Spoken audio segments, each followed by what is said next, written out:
Mike Fischer. I'm the Senior Gift Planning Advocate with the Lutheran Church Missouri Synod. And my background has been in education, being a high school teacher and a executive director or lead principal, if you will, at two of our Lutheran high schools. But the Lord kind of had a different plan for me about 30 years ago when he basically allowed some blessings to come our way at our school in Las Vegas. And from there, I got into this gift planning realm as a counselor. And over the years, I've been basically doing some gift planning administration.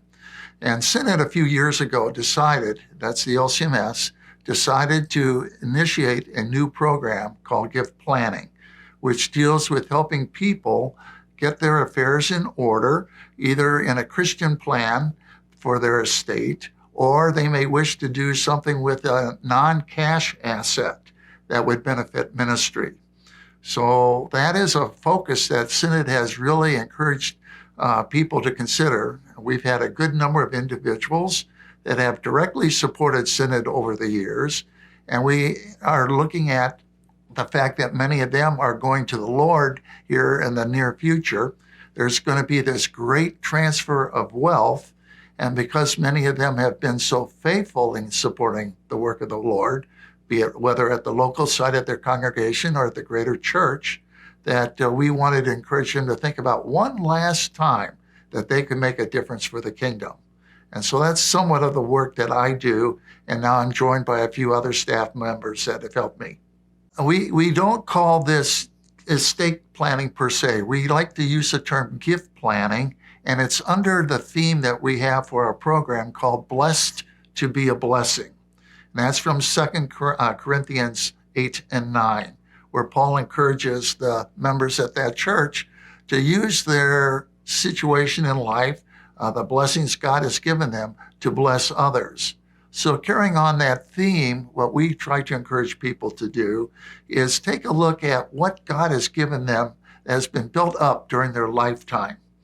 And during that lifetime, there are assets, and studies show that 98% of people's wealth is in non-cash assets, that at some time when God calls them home, they're going to have to make a decision through a plan or an estate document where that will go, either for the care of their loved ones and hopefully for their local congregation and the church at large.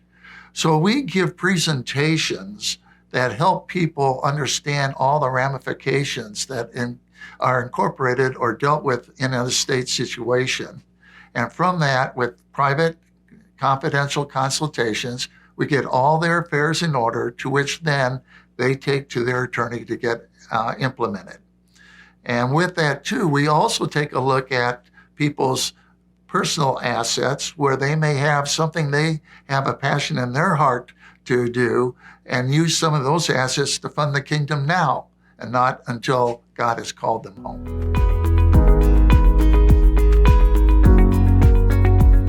A lot of times, people may have set up a will or a living trust years ago, and they have not looked at it, for many years.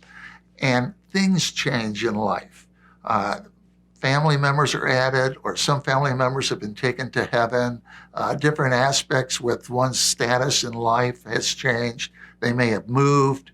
And all those situations do cause one to really consider looking at their plan that they had in place and see if it needs to be updated. And vast majority of times, it does need to be updated. Laws change, rules change, financial regulations change, and that all impacts people's estate. In fact, just ironically, ever since COVID, pre-COVID and right after, there have been so many changes in estate and gifting laws. One area particularly that has changed a lot is how people deal with their IRAs. So whether you have a current estate plan, you may need to revisit some of those aspects because those rules or regulations have changed. If you are a grandparent and you have new grandchildren, I must admit I'm expecting one in 10 days, our 8th grandchild. That is a reason where you may wish to take a look at Well, who have I remembered out of my loved ones in my estate? And do I need to take a look and change or revise that? But unfortunately, there are many people that have not set up a will or a trust. And they haven't looked at it, as we like to say, what is your last word to the world? As I mentioned, I used to be in high school education. Sometimes parents would say, I always try to get the last word in. You find too that here you have a chance of something that's very important to you that you may wish to make known to all your family in your estate plan. One major component that we encourage that often is forgotten or not considered is having a Christian preamble. And that is, before you get into the nuts and bolts of your estate plan, what is probably the most greatest gift or thought that you can communicate to those who survive you? It's a Christian preamble, stating your faith, or a blessing, if you will, which stems from the Old Testament patriarchs. They always gave a blessing to their kids, especially their firstborn. And so that is something that we emphasize, which is different than many attorneys consider implementing. In addition, as I mentioned earlier, we do have ways where people may want to impact ministry now and not wait. There are ways that you can leverage a current asset that can benefit ministry during your lifetime. Or you may take an asset and leverage that to get you greater income, a charitable deduction if you itemize, and then remember ministry later on. So a lot of people think about, what can I do? The Spirit's toiling in their heart. The passion is there.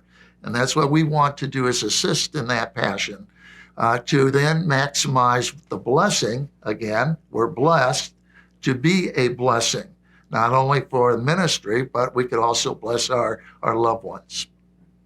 We believe that, as Paul says to the Corinthians, we believe that we have been given gifts that God has spread out around the world and to his believers. And those gifts are to be used for benefit of caring for oneself and their family, as well as the kingdom. But we can't take those gifts like the old pharaohs in Egypt with their pyramids. We can't take them with us. So what is the good steward to do? So a good steward will take a look at what their blessings have been, and knowing that God has given them the skill set and the responsibility to manage those while they're living. What then do they do in faithfully and responsibly managing those for the benefit of loved ones in the kingdom?